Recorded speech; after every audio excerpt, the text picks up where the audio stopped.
Which games are must-bets for Week 18 of the 2024-2025? Welcome to the new year of NFL betting. It's time to kickstart 2025 with some winnings, with a great final week of the NFL regular season before we kick off the playoffs. Spike the like button and don't forget to subscribe for NFL weekly best bets, including the playoffs, just like this. Let me know in the comments your favorite spread pick of the week. In this video, I provide my 5 favorite spreads each and every week, including even Week 18. If you're curious where you can support me and also get my bets every week in the NFL playoffs, that is on Patreon, link in the description and the pinned comment. It's $10 a month for the month of January and February for the Super Bowl to get my bets for the big game and for the playoffs. So make sure to check that out if you're curious, but let me know in the comments your favorite bet because I always love to hear what you're betting this week. Let's discuss the 5 games that I like the most because Week 18 is always tricky. Week 18 is always difficult to navigate because you have players that are resting, players that have motivation, players that are seeking incentives, but there's also players that are resting, players that are already in the playoffs, and coaches want to play conservatively, and they have nothing to play for. So it tightens the amount of games that you can bet with real money on the line, right? Because you just don't know what's going to happen. So let's try to tighten up and discuss why we believe these games are going to work in our advantage. So let's begin with the Tampa Bay Buccaneers minus 13.5 at the New Orleans Saints. Now, preferably, to be honest with you, I would prefer to bet this game at 13 or 12.5, just based on the number alone. But the New Orleans Saints currently, the last few weeks, have been the worst team in the NFL, and I have them ranked as the worst team in the league entering the final week of the season. Tampa Bay has huge incentive on multiple levels to win this game. They have to win this game to secure their division, to secure their playoff berth, to secure the ability to host a playoff game in the first round. That's first and foremost. If they do win and the Rams lose, that would allow Tampa Bay to be the 3 seed. Tampa Bay as the 3 seed would take on the Packers or the Commanders. Now, Tampa can't really get choosy because, like I said, they have to win to secure the division. Or else Atlanta, if they defeat Carolina, could sneak up on them and take the division back, right? So the Buccaneers definitely are incentivized to win. Plus, you have the Mike Evans thing, where Mike Evans has had the crown of 1,000-yard seasons, a record of 1,000-yard seasons. He is going to perform in this game. He needs, I think, 85 more yards to reach 1,000 yards in only 14 games this year. So that plays a role within the offense, I believe, to keep throwing the football and to make sure Mike Evans gets another 1,000-yard season, because that is something that the Bucs really cherish. It's something that's close to the organization, the hearts of the organization. They really love that record. It's like a part of their identity, the fabric of this team over the last few years. So that's a big deal. And you look at how Tampa is built and this matchup on the field. The New Orleans Saints are one of the 3 worst teams against the run in the NFL. They are putrid against the running back position. They are putrid against the ground game on a yards per carry average. And you look at Bucky Irving and the Bucs, who are a top 3 rushing attack in football this year. They're going to be able to run the football at will in the second half, which will keep and maintain their lead. Like I said, I think Mike Evans will be heavily involved in the first half. And I just feel like this Saints defense will have no answers for the balance of the Bucs, whether it be the air or the ground especially. So whenever they want it in short yardage, I think they'll get it. The tackling of the Saints has also been an issue, and this is in Tampa Bay. Antoine Winfield Jr. could return to the defense. This defense has been playing a lot better lately, and they should be able to stop the run of the Saints, which is going to force the ball into the hands of rookie Spencer Rattler, who's been really, really rattled and bad, okay? So the Saints don't have any playmakers. They haven't for weeks. They have no real passing game or drop back game or consistency in that regard. They're not going to be able to come back. The Bucs are going to get after them early in the game, blitz them, make throws, and probably make mistakes. And Baker has been on a heater. He's just going to continue his incredible season, putting up numbers after numbers. I think Mike Evans gets us 1,000 yards. I think Bucky Irving, Rashad White, Sean Tucker, they go off in the run game. And I think the Bucs glide to an easy victory at home, keeping that division crown in the NFC South, getting the number 3 seed, and potentially maybe even a matchup in the first round with the Green Bay Packers, okay? That is our first bet. Our second bet is going to be somewhat correlated with this game, because like I said, if the Rams do lose to Seattle, that will drop them to the 4 seed, and the Rams would take on the 5. And why I think the Bucs also want to win, talking about the Bucs here real quick again, is because I don't think either of these teams, the Rams or the Bucs, want to play the Lions or the Vikings in the first round. I think it would be much preferred if either team were to play the Packers or the Commanders. Okay? So, the Bucs winning would allow them to play the Commanders, which is a game that they won. I think I said the Packers. That's my mistake. I was thinking of the Eagles because if the Bucs do get the 3 seed, the Bucs would play the Eagles in the second round, which is also a team that they defeated in the regular season. So there's also a little bit of incentive there, which maybe could just continue their playoff run, right? But they would play the Commanders, which I think would be the best matchup for Tampa in the first round. So not only can they get their division, but they could also play the Commanders, a team that they smoked in the first week of the NFL regular season this year. Now, it's been a long time since they've played them, but that also does matter. So again, back to correlation here, and week 18 is always tricky in that fashion, in that form, but going back to Seattle. So I think Seattle will win, and I think Seattle will cover against the Rams because the Rams are resting everyone. They're resting all their starters. They're big-time playmakers, Puka Nacua, Cooper Kupp, Kyron Williams. They're offensive linemen that need resting. They're defensive linemen that need resting. And I think Seattle could win this game even if the Rams played all their players. So that also has a huge influence on this bet. Seattle should have won the game that was played in Seattle that, looking back on it, had a huge impact on who won the division and who didn't. That game was wild. I think it went to overtime, and the Rams ended up pulling it off, but Seattle definitely could have won that game if not for some incredible red zone turnovers by Geno Smith. But I like how Seattle's defense is playing, and I think Seattle's going to go out on a high note. This is the youngest coach in the NFL, Mike Macdonald. This defense is really playing hard for him, and I think they understand that going into next year, you want to build some momentum under this young coach. Geno also might want to make a statement in his last game because I think he has an incentive of about $3 million if he throws for 200 yards in this game. He would reach a contract incentive that would earn him $3 million. So there's something there, a little bit of extra change for him. And then on top of that, you just have the whole regime is going to continue into next year. Seattle's building momentum for 2025. While the Rams are playing Jimmy Garoppolo, they're playing their backups. They're trying to rest up. They're trying to protect themselves. They're not going to come into the game with any sort of game plan, right? There's not really anything there. McVay's not really going to have a crazy game plan. While Seattle is probably going to come out and try to make a statement. Try to prove that they should have been the team that made the playoffs. Try to prove to be the team of the future in the NFC West.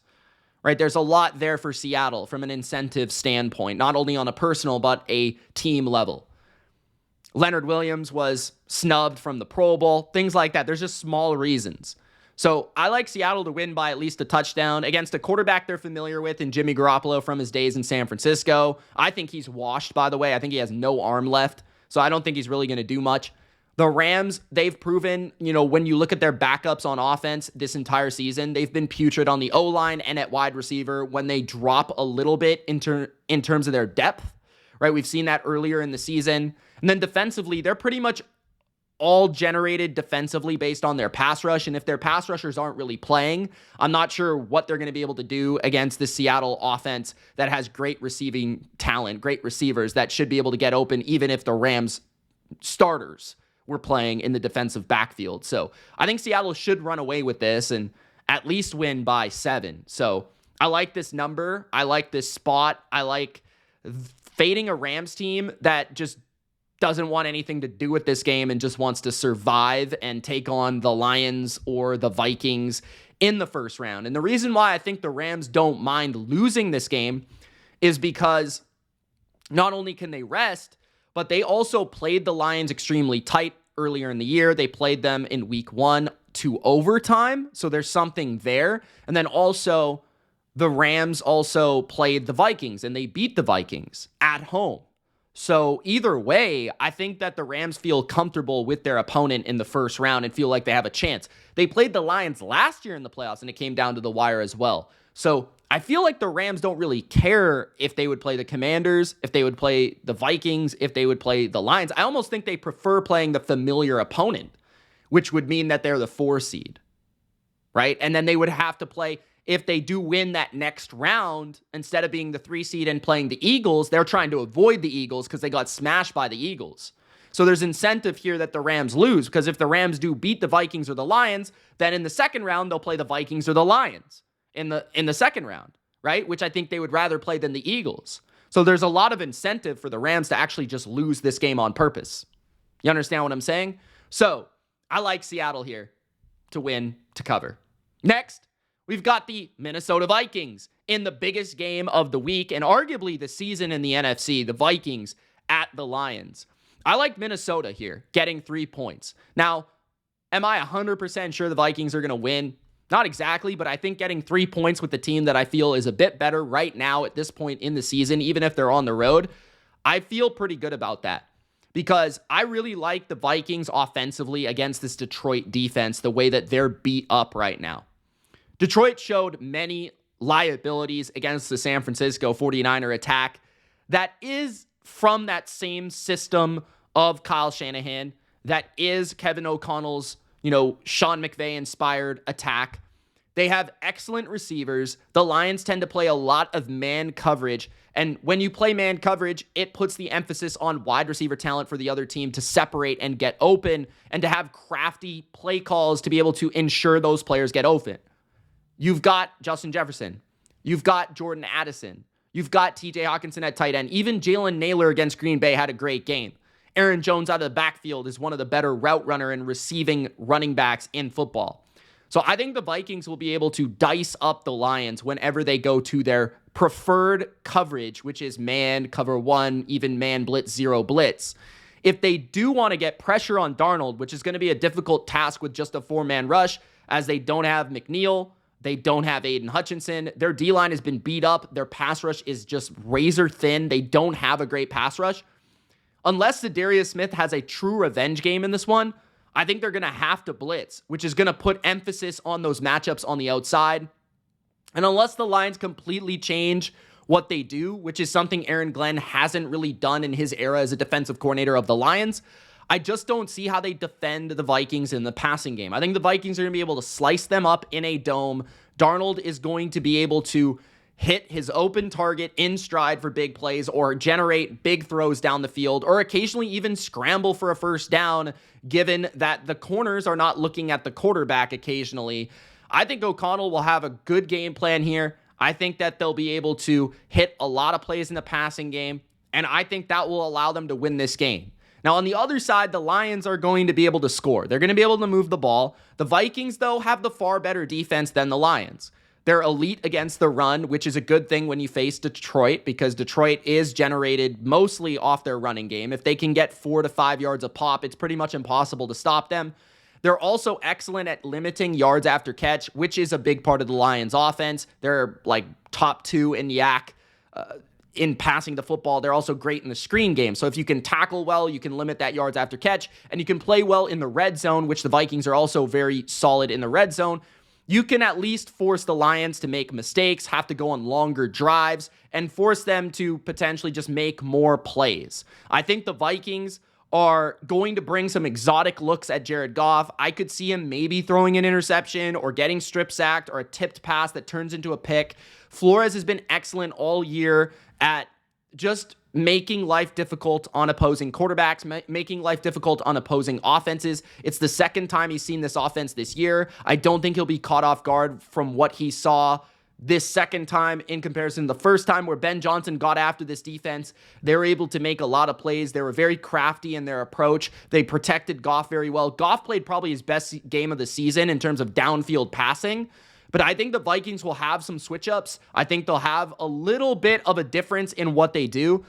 And I just think they're the better defense by a long, wide margin. And I think that's going to make a huge difference in this game on top of the receiver talent that the Vikings bring to the table on the other side of the football field. So I like Minnesota. I think right now they're playing better football. I loved how they played against Green Bay, and I think they're going to rise to the occasion and win this game. I don't think people really quite understand how good this team is from an all-around full team perspective. So I'm going to take Minnesota plus the field goal. It's very likely that this game comes down to a field goal or 4 points or something to that degree. So getting 3 in this matchup is absolutely huge. If you could get 3.5, that would be even more dramatic. So I like the Vikings.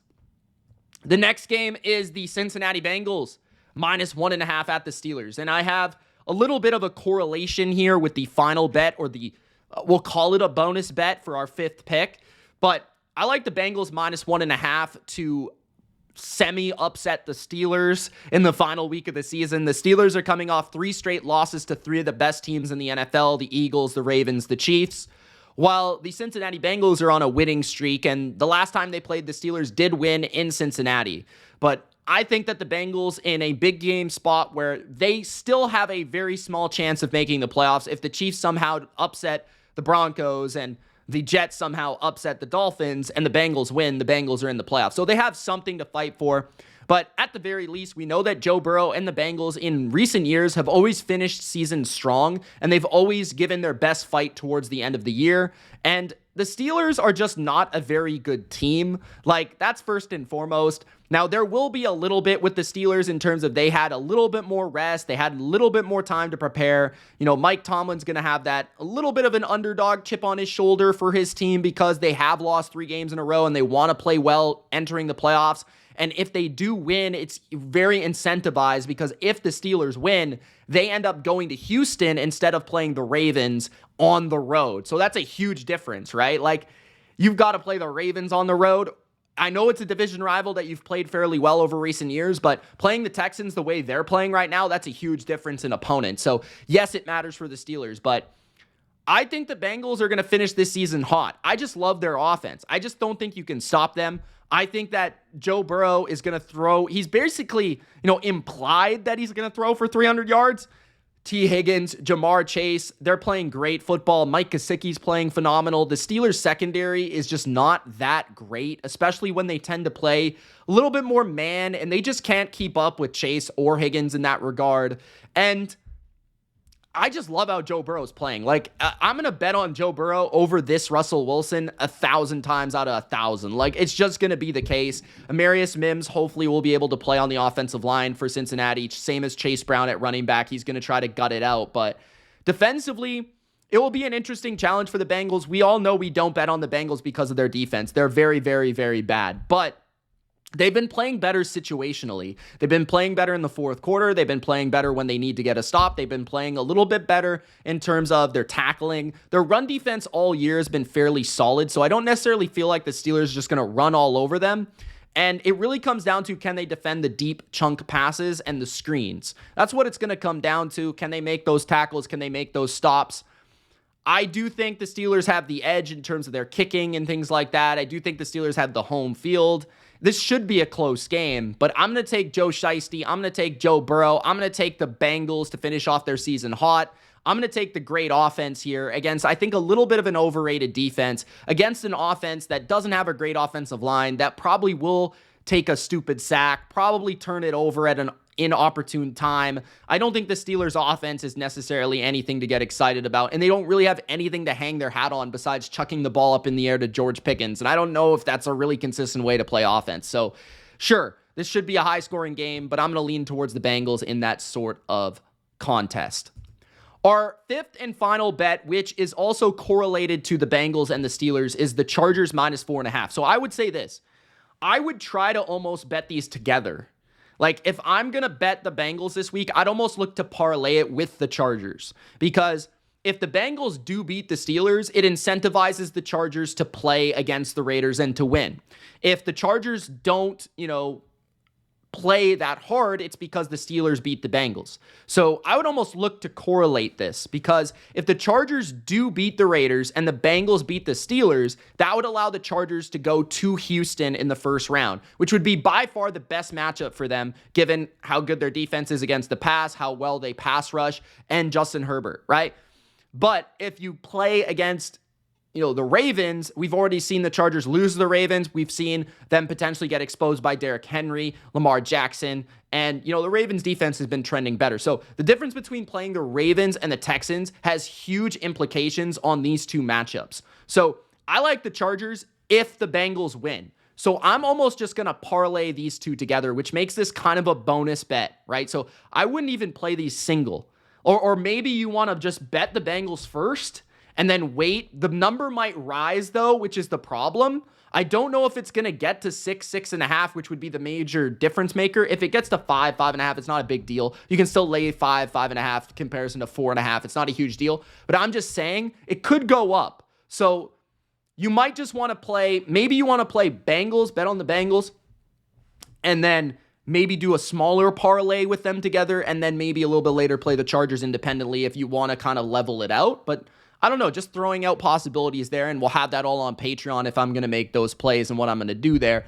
But I like the Chargers here. I mean, the Raiders have been playing well, but these two teams are on different levels, and if the Chargers do play hard, I think they'll win and they'll cover this game.